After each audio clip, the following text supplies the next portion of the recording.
Chapitre 2.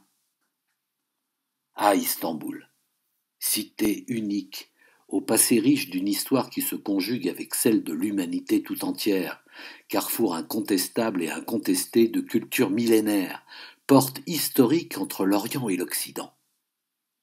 Et ce Ritz-Carlton, quel délice!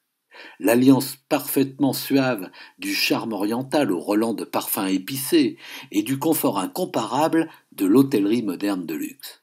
Quel endroit édifiant pour une rencontre romantique. Le cuir mou d'un confortable fauteuil du salon VIP épousait avec délicatesse mes formes fermes et musclées, tandis que je dégustais un daiquiri délicieusement glacé, m'imaginant presque voir Scheherazade débarquer, lorsque le colonel Kakaka fit son entrée et fondit sur moi tel un rapace en phase terminale de piquer sur sa proie apeurée. « Vous avez la manette ?» Je sentis un truc se briser en moi, je ne sais pas, une espèce d'innocence béatement crédule qui me faisait parfois voir la vie façon roman à l'eau de rose.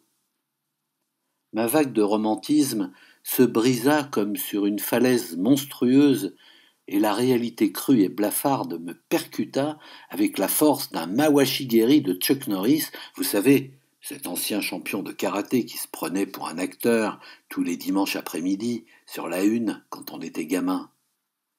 800 kilos de pression au centimètre carré, ça réveille. Je m'ébrouai durement. Oui, la voilà. Je lui tendis l'objet qu'il m'arracha presque des mains, dans un empressement maladif qui ne me parut pas de bon augure. Il s'assit face à moi, posa la mallette sur la table basse qui nous séparait, fit courir ses longs doigts noueux sur les molettes chiffrées, gardant jalousement la combinaison secrète, l'ouvrit, en sortit plusieurs feuillets qu'il parcourut avec avidité. Après quelques instants d'un examen minutieux, il remit les feuilles dans la mallette et me tendit une enveloppe épaisse. « Voici le solde, je vous recontacterai pour la suite des opérations. » Sur ce, il se leva comme un ressort et partit telle une fusée en mal de mise sur orbite. Je restai bêtement assis, l'enveloppe dans une main, mon daiquiri dans l'autre, ne sachant si j'allais d'abord finir mon verre ou bien compter mes bifetons. Moi et les décisions, mon éternel problème. Toutefois, un truc plus grave me trottait dans la tête comme un cheval sur l'hippodrome de Vincennes. Le cas s'était assis devant moi pour mater ses feuilles, les tenant bien verticales devant lui pour que je ne puisse rien voir. Ce qu'il n'avait pas pensé, ce gland, c'est que, par transparence, j'avais vu. Pas tout, bien sûr, mais deux trucs plutôt troublants. Tout d'abord, j'avais aperçu un plan, représentant une espèce d'engin. Si c'était un nouvel ordinateur, il était vachement en avance sur son temps, avec sa forme en obus. Le nouvel iMac, peut-être, commandé par Disney pour Star Wars numéro 12.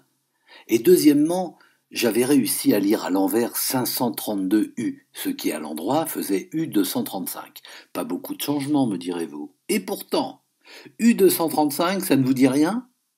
Les sous-marins allemands de la dernière guerre, les U-boats, U quelque chose, je suis même certain que le U-235 a existé. Il y avait aussi une autre possibilité, encore moins réjouissante, pour ne pas dire bien pire. La chimie et la table de Mendeleïev, ça n'a jamais été mon fort. Pourtant, je me souvenais que l'U-235 en faisait partie. Dernier élément. U pour uranium, 235 pour la masse atomique. Uranium atomique mafia russe. Putain, vous suivez mon raisonnement ? Ma décision était prise. Je bus le daiquiri, cul sec, puis j'en commandai un autre. Seulement après, j'ouvris l'enveloppe et comptai les bifetons. Le compte y était. Il était temps de prendre des vacances, histoire de me remettre de toutes ces émotions et de prendre de l'avance sur celles qui ne manqueraient pas de venir. Je ne croyais pas si bien dire.